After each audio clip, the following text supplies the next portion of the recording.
Yeah, I got asked to talk, and I'll probably have irritated everybody by the time that we're done here tonight. I've picked a whole bunch of pieces that, depending on where your oxes are, I think I've gored most of them in one way or another.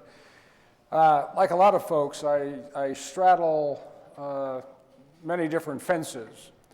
And I'm going to talk about remote viewing, about science, about some paradoxes that emerge, about things that apply across science and also apply here.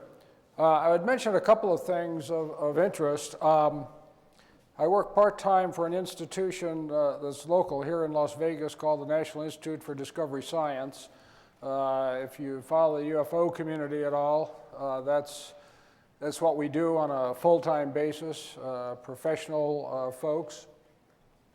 And I am interested, I'm kind of throwing this out because I am interested in good information from people who've had firsthand high-quality experiences. So if you've got that, I'll be around for the next couple days and all that. As I mentioned, I'm going to have the next slide. I straddle the real world, and I will do an ad up front. This is what I do probably most of the time.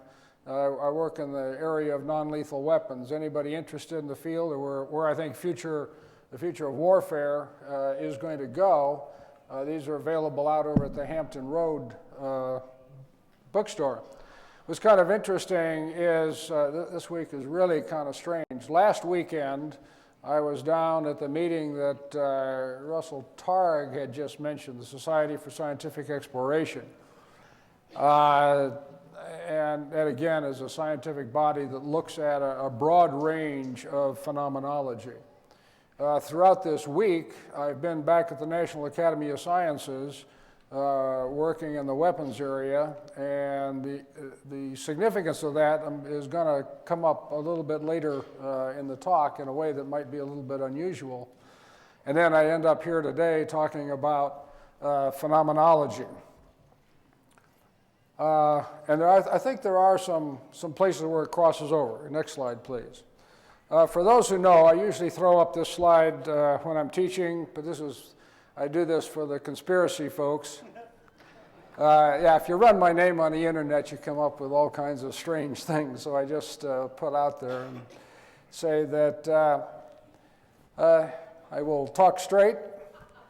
There's no disinformation, and that will become important as you see, because I say when I start goring some oxes, you'll see why I make those statements. There are things I will not tell you, and if I don't, I'll just tell you I'm not going to tell you, and we'll leave it at that. Next slide, please. As we started developing this conference, we were looking at who was going to be here and asking some folks and some that chose to come and some others didn't. And I think there's a real paradox that arises with many of the UFO researchers. Just in phenomenology researchers. And what it is see, they really want to be scientists. And the reality is many of them are. I mean, you heard Elizabeth Rauscher, Russell Targ, Hal Puthoff. All of these folks come from hard scientific background. There's a paradox of people who go off into psi per se, because they want to be accepted as if they're real scientists. And when they do that, they find out that other scientists, if you will, real scientists, don't want to associate with them. However, it's mainly audiences like you who are out there who really would like to know, many of you who are not scientists, who would like to know there really is a basis for some of the things that you experience. And many of you are interested in knowing, and hearing from these folks. So I've been arguing with many of the scientists who want to go off and just pontificate in the scientific journals and the meetings talking to other scientists. The people you really ought to be talking to are the ones here in, who attend these kind of things, because they translate the information and actually apply it in daily lives. So really, I do applaud the people who are willing to stand up. A little later, I'm going to show you a bit of the price that can be paid for doing that. But I think that if the advances are ever going to be made, it's going to become because we interact with people who do this stuff, you know. And you don't know what it is, can't explain it. We do frequently get caught up in the chicken and egg problem that says, if you got a theory, unless you have a theory to explain things, it's like it's not real. And I'm not sure I understand that. Next slide. I'm going to talk to a few people here who have stood up and what happens when you do that. First one is a young English fellow by the name of Rupert Sheldrake. Some of you know his work and what he wrote in morphogenetic fields. He was kind of stunned one day. He wrote a really interesting book that came out, and he said he came home and found the mail, and a copy of Nature had just arrived. And we'll come back to Nature, because Nature is considered, in the natural sciences, one of the most prestigious scientific magazines in the world. And came home and he found a description there called a book fit for burning. And he says, wow, I wonder what that was. And he opened it and found out it was his book that they wanted to burn. The next case I find really probably the most interesting, and that's the guy by the name of Jacques Beneveniste. Are most people familiar with homeopathy and homeopathic medicine and that? Did you know that back in the late 19th century, we actually, the difference between homeopathic medicine and allopathic medicine was split about 50-50 in the way it was taught in medical schools. And then what happened is, as chemistry came along and folks like DuPont started putting in large amounts of money into funding medical schools with a caveat that says you're going to teach allopathic medicine. And so what happened is you saw a great dropping off of people who were trained in homeopathy. If you're not familiar with it, it's instead of doing the chemical approach, with sort of the sledgehammer approach, what they do is it's very subtly taking very small amounts of a medicine and using that to treat illnesses. Now, when you get into homeopathy, there's a couple of schools. One of the things they do is they suggest that as you cut the dosage down more and more, it actually gets stronger, which is the reverse of the way we normally think about chemistry. Now, there's a split, because some will say that you can go to Avogadro's number. And what that means is I've divided this down to the point where there's one molecule of the substance left in the water, and that's as low as you can go, versus maybe you can go below that and actually split it and still get the same or possibly even stronger responses. Well, in about 1985, Beneveniste in France did a number of studies, and he was coming up and showing, we won't go into the technicalities of it, but that water actually had a memory. So these things where you were implanting some kind of information on it, don't understand how that works, but it seemed to be happening, and it could be, in fact, physically verified. This became exciting. In about 1989, he wrote well, actually he wrote in about 87 or 88, he wrote a paper and submitted it to Nature. And Nature said, you got to be kidding me, this is not good enough. So they went out and they had other laboratories replicate it. And they actually had 4 additional laboratories independently come in, replicate the studies. 3 of the 4 got very significant results, similar to what Beneveniste had. The 4th one was marginal. These laboratories were in different countries, so it was split pretty widely. And so finally, after going through the peer review process back and forth, and he jumped through all the hurdles, they published the article. screams arose, from the scientific community. So what did they do? They called on the great scientists to go in and straighten it out. You know who they called? Randy. That's right. Randy, and now there were a few others that went in there, but they take Randy, who, the amazing Randy, who I'm assuming, from the laughter, I assume everybody knows who he is, but a magician who is a debunker, basically. And they went in there and absolutely terrorized the laboratory. I mean, they just went in and wreaked havoc in there, terrorized the people, and came back, and what happened is Nature eventually published a retraction. So, well, of course we knew this wasn't true all along, but, we had to do it. Now, one of the things that's kind of interesting, this is an article dated 15 March 2001, in which they're now looking back, and this is the experiments have backed what was once scientific heresy. So what's happening is it took them, another 10 years to overcome that. But in the meantime, this guy was absolutely vilified. I don't know if you're familiar with the Ig Nobel Awards. They're kind of a counter award. It's not given out to people you like. But anyway, Benveniste is the only person to have actually run 2 Ig Nobel Awards, and has been secured in many other places. And of course, just absolutely vilified. For those of you familiar with cold fusion, Pons and Fleischmann, similarly, now they probably got out in front of their headlights a bit, to be quite honest. And one of the problems that they had is they called it cold fusion, as opposed to something strange is going on here and we're getting some energy from places we don't understand where it was. So a lot of the emotional baggage that went with it was because was there fusion taking place or not?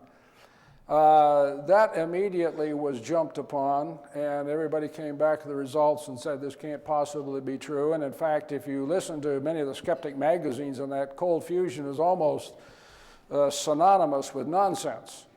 Having said that, if you go out there are journals on cold fusion, and there is work that's being done. Now, the problem probably was that it wasn't fusion, but there were energy releases that could not be accounted for. But rather than saying, gee, this is kind of interesting, how do we account for this? Can we look at this rationally in the laboratory? We excommunicated them, and they moved to Spain to continue doing research. Another guy, if you follow the abduction area at all, is John Mack. John's a Harvard, in the Harvard Medical School in psychiatry, a Pulitzer Prize winner, internationally known in several areas. And so he wrote a book called Abductions. It got out there, and what happened is his peers started getting on him, and he was eventually, even though he was not only a tenured professor, but had, long tenure established already, was called before boards and almost ended up losing his job over that. And this, again, was orchestrated from the outside. Hal and Russ, Hal Puthoff and Russell Targ, when the first reports came out on remote viewing, they too got hammered in various press.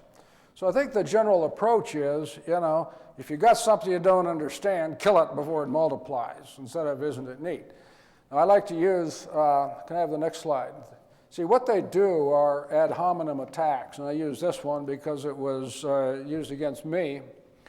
The interviews and the stories that were being reported on at this point, by the way, were about non-lethal weapons, pragmatic application of force in a really straightforward manner. And we had some back and forth. There was an article that was in Scientific American called Bang, You're Alive. And what was interesting is, about a third of the article had to do with me and didn't I do weird kinds of stuff and that sort of thing. And John Horgan, who wrote it, so I wrote a letter back, a rather lengthy letter going line by line saying, here's why I disagree with what you said. And I did put in there, by the way, I'm a member of the Society for Scientific Exploration, and I do advocate that we ought to be looking at these things in a serious scientific manner. To which he responded that said, since I'm interested in weird stuff, my judgment must be questioned. You know, just because other scientists don't agree with you, I equate that to it says the minority view will not be tolerated. The second one was the same type of article. This was in the Bulletin of Atomic Scientists. And he was a little better, Steve Aftergood, but he came down very negatively in the whole area of minimizing collateral force and said that, as you see, that I should be in a science fiction novel, but not doing serious kinds of things. Interestingly, last fall, I got an email, and this stuff will be, the interaction will be published in some British journal coming up very shortly, in which he wrote back, and we had an email exchange. I saw something, and I sent him an email, and he says, is this the same John Alexander? And I said, yeah, of course. And he says, oh, he said, you know, I think I blew it, basically, is what he said. What had happened, if you were watching the events in Palestine at the time, and the intifada are rising again, he says, you know, I've watched this, and I think my highly theoretical arguments before kind of pale when you start looking at the real world. Next slide. I think one of the big problems that we have here is the difference between skeptics and debunkers. See, I would consider myself to be a skeptic. Having said that, I'm a skeptic who's seen a lot of really weird things happen, you know, firsthand. And so I've got this, I've got a category of things that I say, I know these things happen. PK, we'll talk about that some, and you heard Jack up here and have a chance to experience tonight, seen a lot of PK events happen. I've seen remote viewing happen, so I know this sort of thing. Then there's another whole category I have that calls If You Believe, which are a collection of interesting stories that are really hard to validate on that. But the difference is most skeptics are not, or people who call themselves skeptics are not skeptical, and if you look at psychops, for instance, they're debunkers. You know, they start from the premise, it can't be, therefore it isn't, tend to disregard the facts, because I've argued with a number of them saying, here are the events that have happened under, you know, highly controlled situations, et cetera, and it just gets eliminated. It says, you know, we will not accept white crows even when they happen. And I think at this I gave an example of one of the things that did happen with a study before the National Research Council in which Ray Hyman, you know, we had the white crow flying right there in front of him. And if you talk to him today, it's like this just didn't exist, not there. The arguments that they get into, what they do is they pick on some small point and then extrapolate that and say, well, if this tiny little piece over on the side is not real, then it can't be real.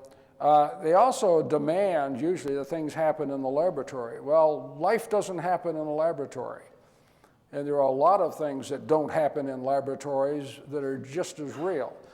But the scientific paradigm wants to, you know, make this machine fit until we can chop it up into smaller and smaller pieces.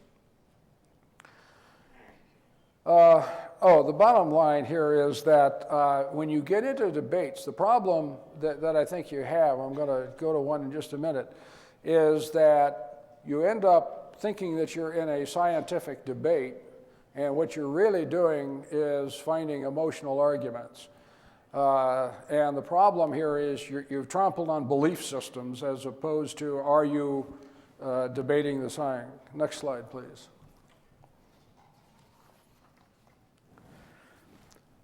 I put this up. You're not supposed to speak ill of the dead, and I'll be relatively kind, though there was a conference that I was at, it was an SSE meeting, that I thought was one of the most incredible statements and things that I've ever heard. And what happened is that we were, well, first of all, I think everybody's familiar with the Cosmos series and the billions and billions and the statements and all of that, which is very interesting because at the end of it, he comes back, he builds this case that says there's billions and billions, there's got to be life out there, but there's not one shred of evidence.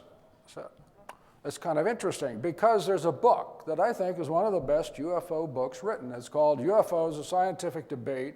It was edited by none other than Carl Sagan and Thornton Page. Now, what happens when I say edited, my guess is they didn't even read. I mean, I was convinced after listening to the line that there's not a shred of evidence. He didn't even read his own book. Because what you find is when you go into this book, that the proponents, if you will, were talking evidence. They were talking about photographs, electromagnetic anomalies, kind of facts. If you look at the opponents on the other side, and this is why it's a really nicely balanced book, and you read their things, it's all emotion. This is terrible, it's gonna, et cetera, et cetera. So what the SSE does, it usually meets at a university or close to it and sponsored by it, and whenever you're there, you get some of their leading lights in. Well, this year we were meeting at Cornell, and because we were there, Sagan was invited, and he came in. And it was amazing to listen to this talk because he went on and says, well, we're all bright people here. The requirements at that time is loosened up some, but you had to be a Ph.D., working in your field, voted in, et cetera, to be a member. So it was pretty exclusionary at that time. The requirements for membership have loosened up quite a bit. But it was like, well, it's okay for us, who are with intellectual snobbery to sit around and discuss these things. But we can't allow this in the great unwashed public because they just don't understand it. They don't have the critical thinking capability necessary to do this. And if we allow them to do this, it's going to lead to the downfall of government. We just can't have this debate out there. We can't have them talking about it. And I think most highly synthesized, it came down to that free speech was going to be the downfall of democracy.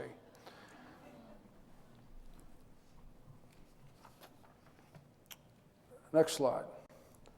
There are a lot of assumptions, and I think one of the problems is that you have a lot of things that are supposed to be myths. We assume myths aren't real. You have sightings. You always assume that sightings, anything that a person sees and reports back is suspect, no matter who it is. And there are some cases with, highly, highly qualified, respected people. And one of the ways to lose your, quote, respected people title is to report strange things. Even when you start getting physical evidence or capture hard evidence, and it doesn't happen until you've got, it becomes absolutely overwhelming that science is willing to shift. Next slide, please. Now I'm going to talk about how psi responds from the other side of the problem. This thing works both ways. And I'm going to suggest that we've got to kind of the good, the bad, and the ugly. And one of the problems that we have with the scientific community when you're dealing with psi is they say, bring me a rock. And what I mean is that go out and get this, and then you come back, and they don't describe what this is, but just bring it back. And you bring them this, the evidence, and they say, well, not that evidence, I want some other evidence. And, no, not that evidence, get some other evidence.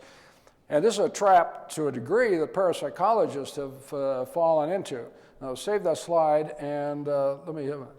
Now, the good news is that what's happened because of that is when you get into studying parapsychology, they get really highly tight protocols.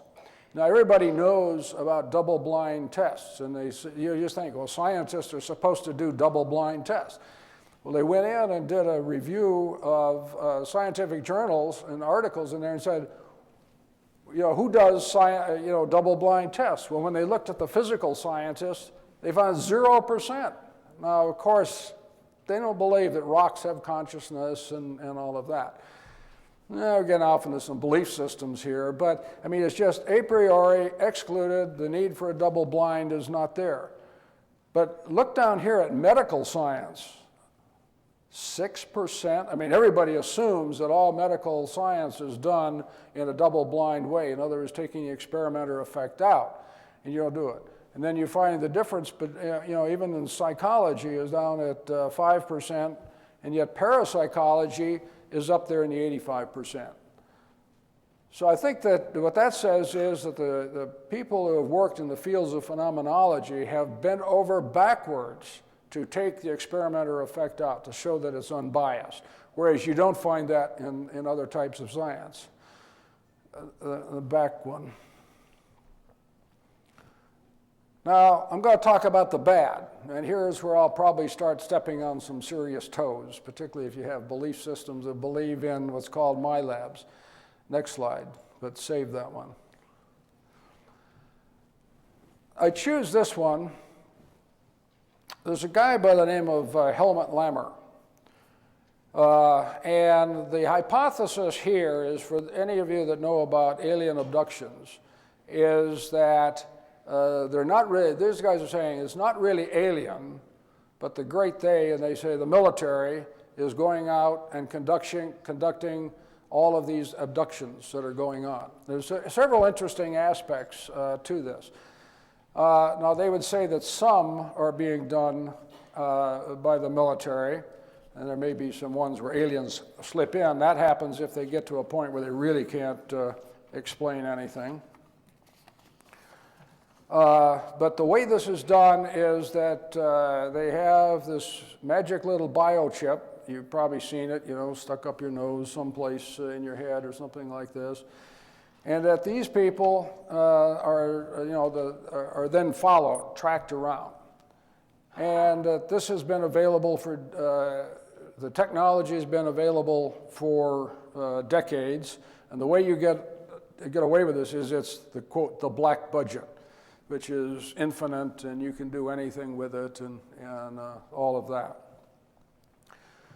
And that the memories, the assumption is that the people who remember this have reliable memories and whatnot.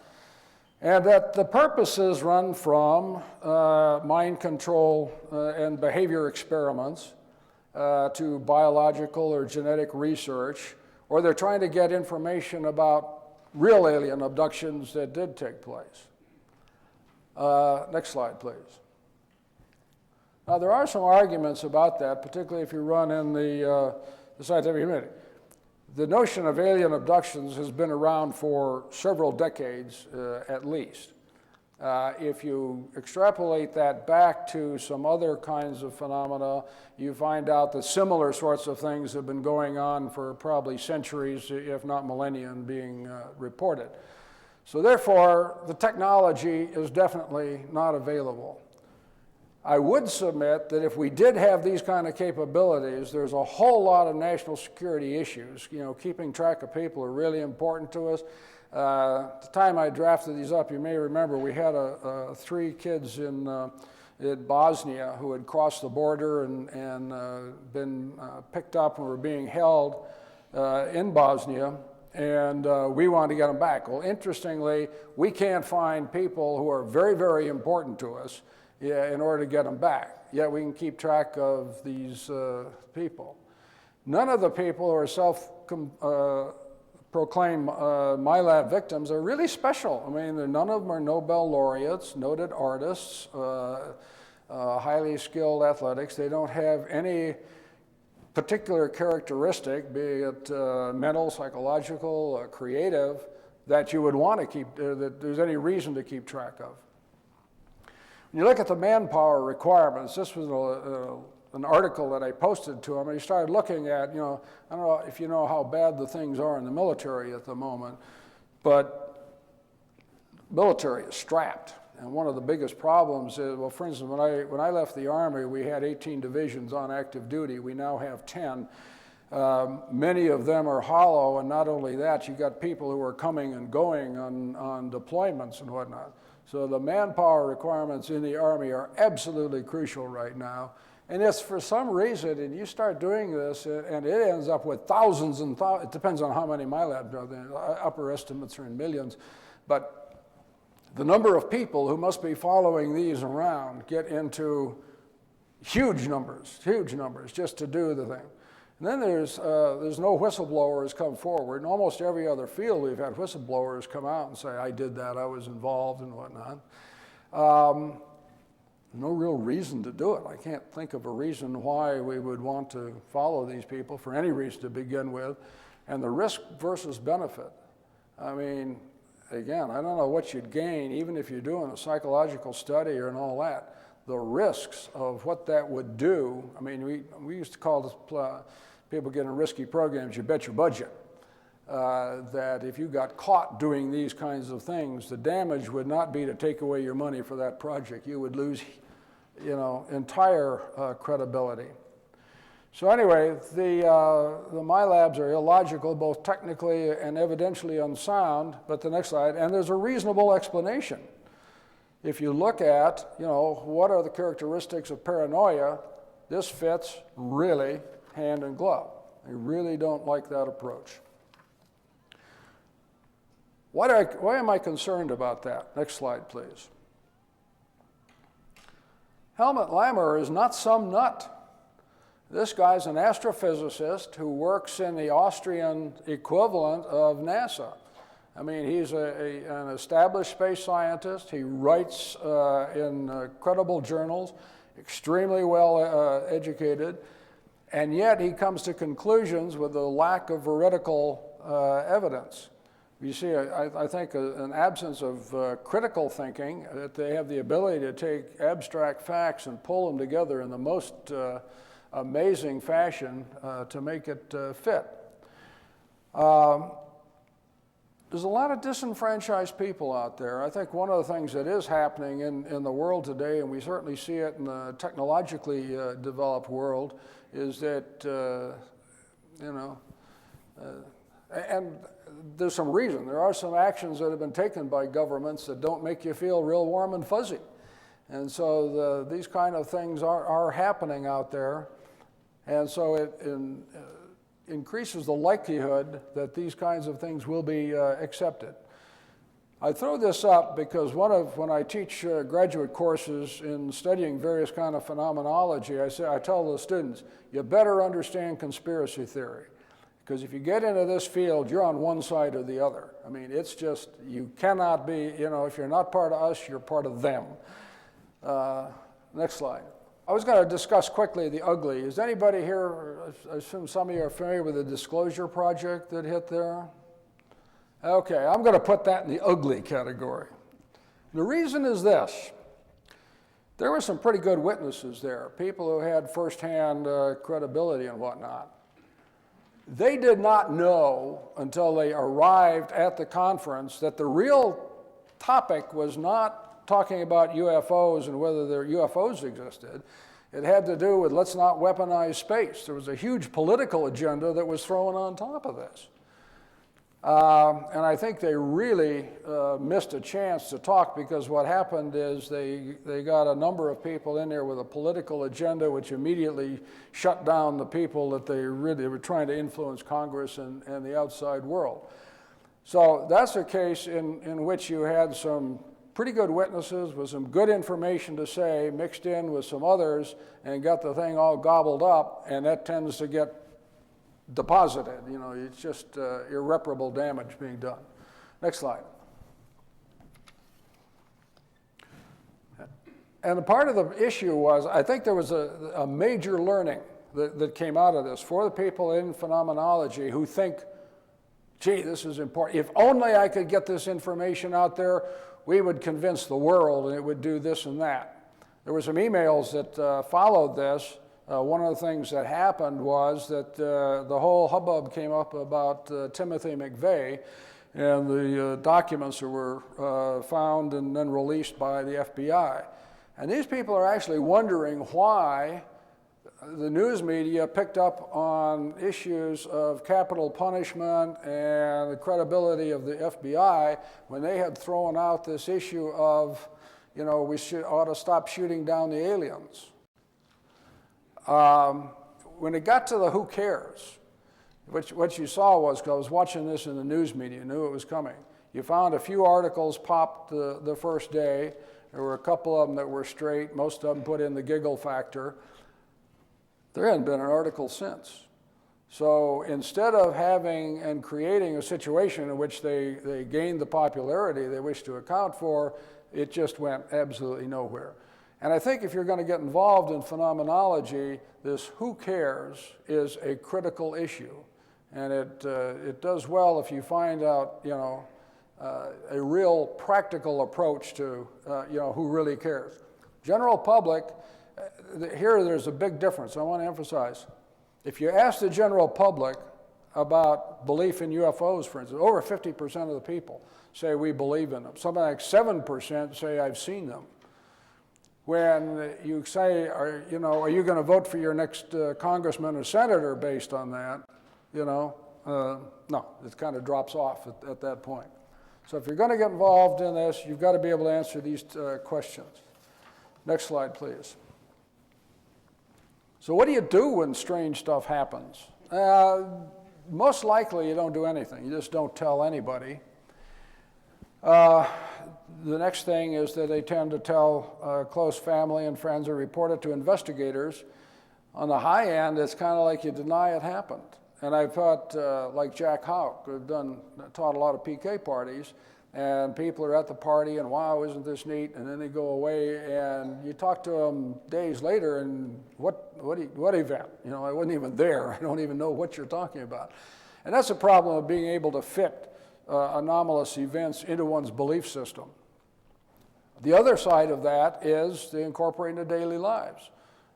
People become, professional remote viewers, become, psychics, spiritual counselors, and whatnot. The next slide. This was done up by a friend of ours, Jacques Vallée, which is kind of important. Because what it suggests is there's a whole lot more data out there than is possibly ever collected. And what it says starts on the low end. The categories of strangeness run from very low, I saw a light flickering or something like that, all the way up to you're abducted but you don't know it. And you find some of that. So what happens is that, and this is kind of notional, but the important thing is the number of cases below the curve, those are the ones that are reported, are really relatively small compared to the cases up above the curve. Now, is category 2 and 3 would be something like, I saw a crash out there and something burning.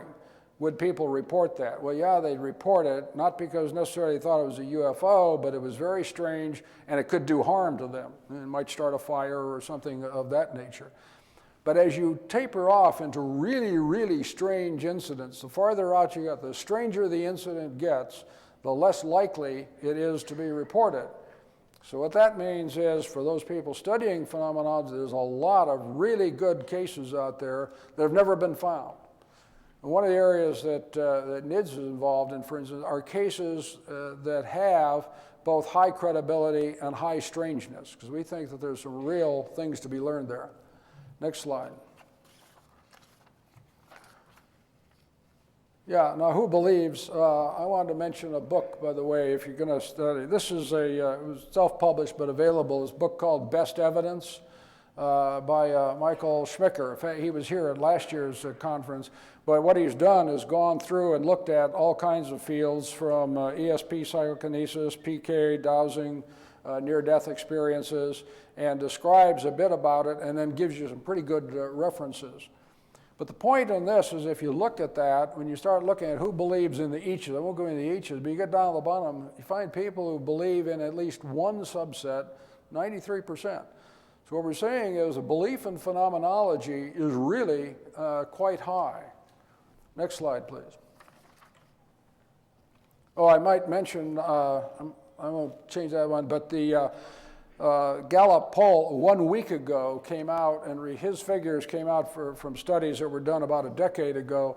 The Gallup poll came out 1 week ago with another study looking at belief in various kinds of phenomenology. What they found is over the past decade, in the general public, this belief has actually increased. Now, what's the problem? Here's one of the problems. What you see is this is a slide that says if I ask the general public who's interested in phenomenology, it's really pretty high. That particular figure is a little lower than 93, but it's well up there. If you talk to professors in general, it's a little bit lower than that. The AAAS was the American Aeronautics and Astronautical Society. And these are people who spend a lot of time looking at the sky and things like that. And they tend to be pretty high. Then I mentioned that we'd come back to the National Academy of Sciences. It was those folks I work with. You get down here and it's in the, you gotta be kidding me.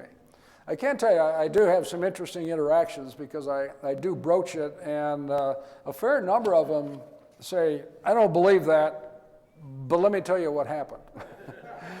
This is what I saw once, that sort of thing.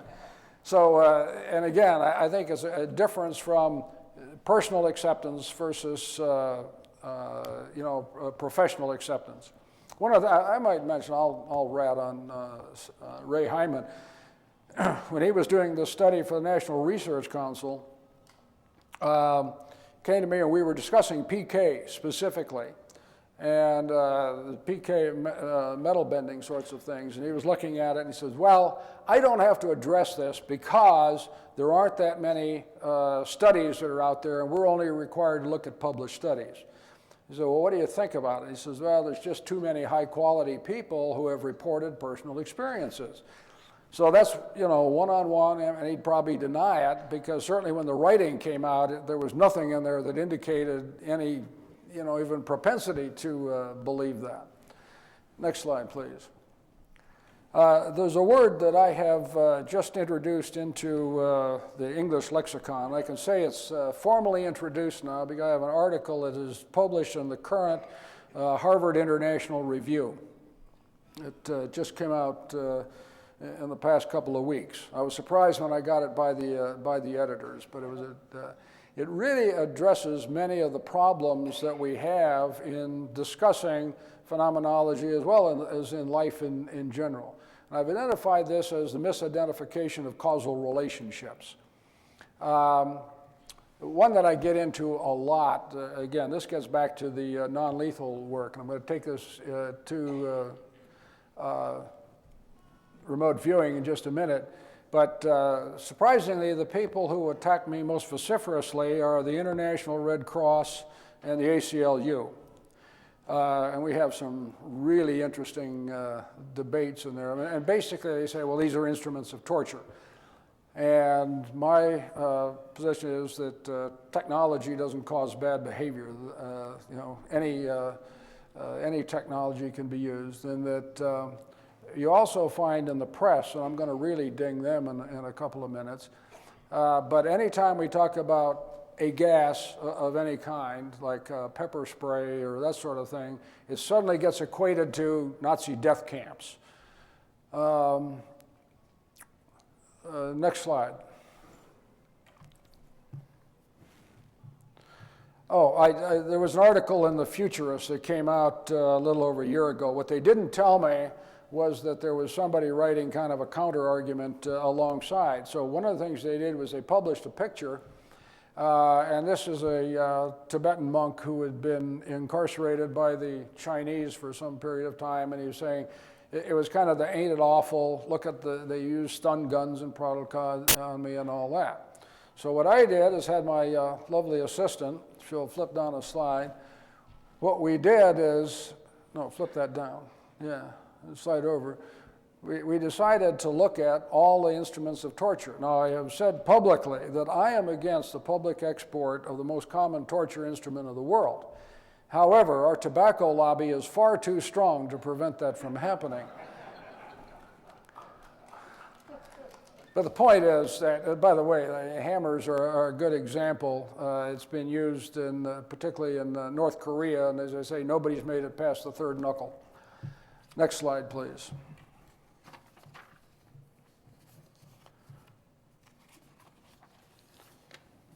So I think part of the ergo-fusion that happens when we debate remote viewing, for instance, is if you don't get the target, they say, you know, if an individual didn't get a specific target, therefore remote viewing doesn't work.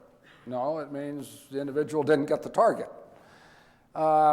There's no good theory, and there's a lot of debate. And you heard Elizabeth start to, you know, talk about some of these things like Minkowski space and whether you have certain non-local interconnections. I assume Ed Mitchell tomorrow night will talk about the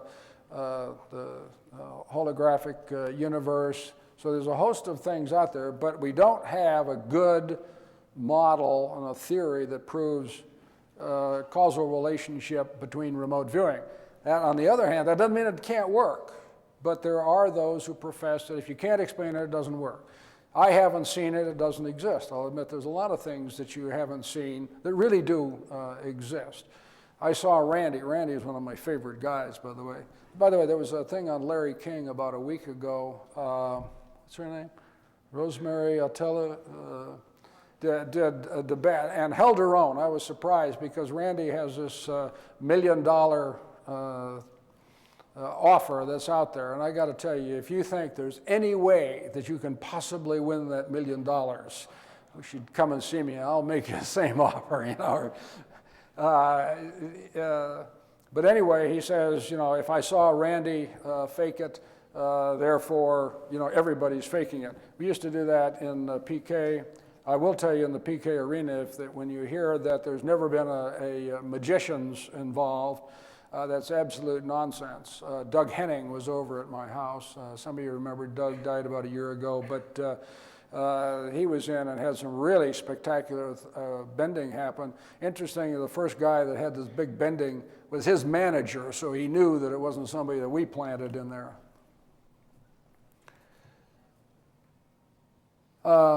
Yeah, I like the one where when I'm dealing with the media, who I frequently encounter, and I ask them all the time when they get into these areas that I say, well, you're always taught that there's two sides to every story, and they go, yeah, right. So give me the positive side to genocide then. No, I'm sorry, there are stories where there aren't two sides. There are things that are really true, and that's it. Next slide, please. This is, I'll just cover this briefly since I'm wrapping everybody. I think one of our biggest problems is in the bottom arena there. What I say is there's a huge connection between the change in national security issues. I think one of the biggest ones has to do with education. And I think one of the biggest problems that we have in education is that we spend too much time teaching people what to think and too little time teaching them how to think. Next slide.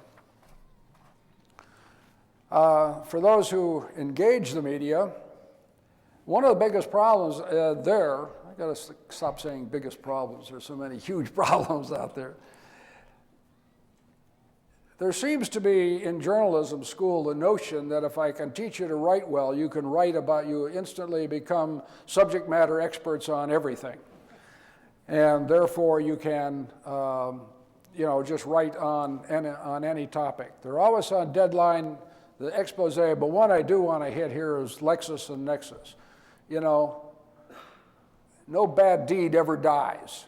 And if you're familiar with these, this is where they go. This is their graveyard. Everything that's ever written, if you go on the internet now and do a Google search or whatever it is, even when things have been thoroughly disproved time after time after time with hard evidence, it ends up in Lexus and Nexus. And what these people do, again, uneducated, they put in keyword searches, it pops out, and they pull out. The other thing we do is we end up, get a skeptic. You got to find a skeptic in there.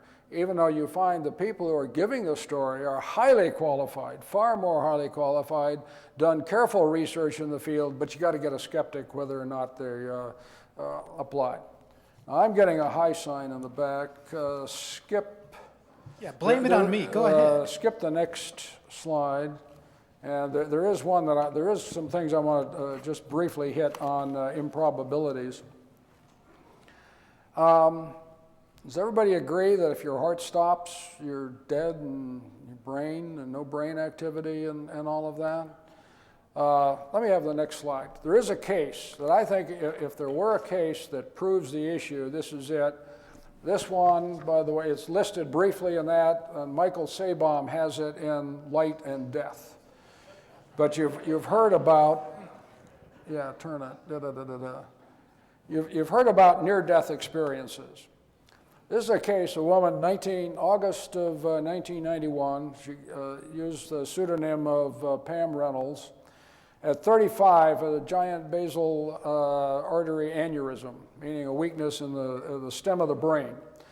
And very, very dangerous, and they decided to do, you don't want to do this for cosmetic surgery or anything, because they did what's called hypothermic cardiac arrest. In other words, we stopped you, okay? They lowered the body temperature to 60 degrees. This went on for about an hour and a half. The heart stopped, breathing stopped, the blood was literally drained out of the brain. They had a test going, they had EEGs monitoring all along. Initially, they had a 100 dB sound being put into the ear. It was a click that was going off so they could measure any sensory response whatsoever. She died. I mean, by every known clinical standard, this woman was dead for some period of time. What did she report? Well, one of the things she reported, first of all, is what's known as the autoscopic position. She's out of body, up above, looking at the surgery and all that. Now, what was interesting here is she was anesthetized in another room and then brought into the OR, so she did not see the room and the setup ahead of time. She described to Sabom, said, well, there was this buzzing sound. It sounded kind of weird, and it looked like an electric toothbrush. And he goes, well, this is crazy, you know. What do you mean, electric toothbrush? And that didn't make sense at all. But described the position of all of these. Then eventually left, and she went out and met deceased relatives and things of that nature. So in coming back, she described all of this. By the way, this was the correct layout as it was described. The electric toothbrush turned out to be kind of interesting because he went and talked to the surgeon. It turns out that they have a little small handheld device with a blade on it, using for opening a cranium that does look a lot like an electric toothbrush, and it does have a very unique, distinctive sound. My point in presenting this case, when you get into phenomenology, there are a few cases that are out there that absolutely defy description, and what they suggest is this wasn't a near-death experience, this was a death experience, although some will argue that that was permanent.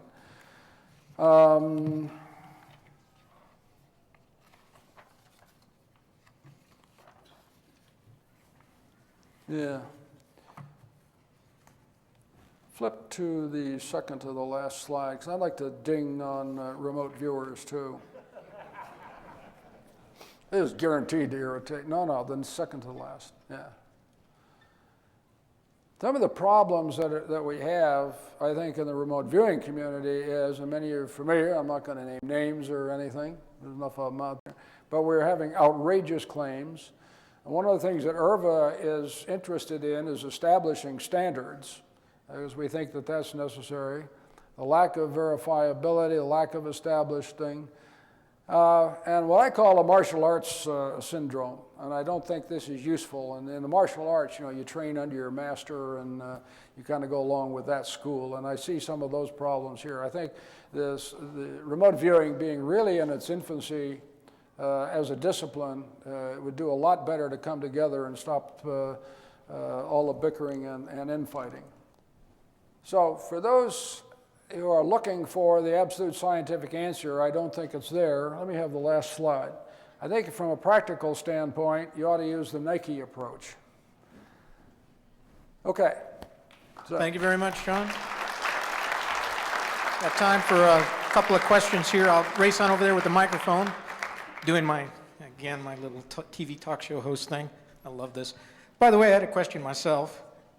You had that nice chart up there with that little sloping diagrams, that scientific kind of thing you do for. Well, it had that number of unreported cases. How can you measure unreported cases? Isn't that by mere fact that it's not reported means it's not able to be counted? Well, yeah. That's just me talking. I'm a non-scientific kind of guy. You can project probabilities because there are, and many of them you can make And again, it was a notional chart. Damn, I thought I was going to catch you But with we a deer do in the know, headlights here, you know? what we do know is, from experience, as you go in and talk to people, that the stranger the event is, the lower the probability is that it will be reported, particularly to outsiders. Yeah, I don't tell anybody I know you people. Okay. We have a short question here, too. First of all, let me just say I have great respect for your boss, Robert Bigelow, who funds NIDS and the research that he does.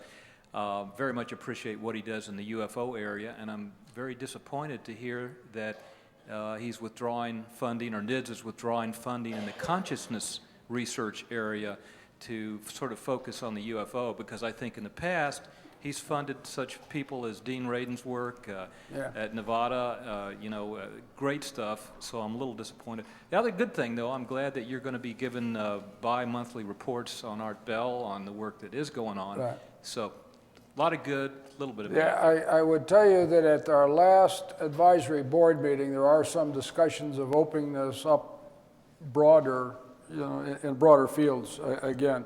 I would remind you, however, that he does have a chair. He did fund the chair of consciousness at UNLV, and Raymond Moody is here. So there's a substantial effort, from him in that area. I mean, it's $3.7 million to establish the chair, so not insignificant. Okay. That pretty much takes care of it. Thank you very much, John. Very appreciate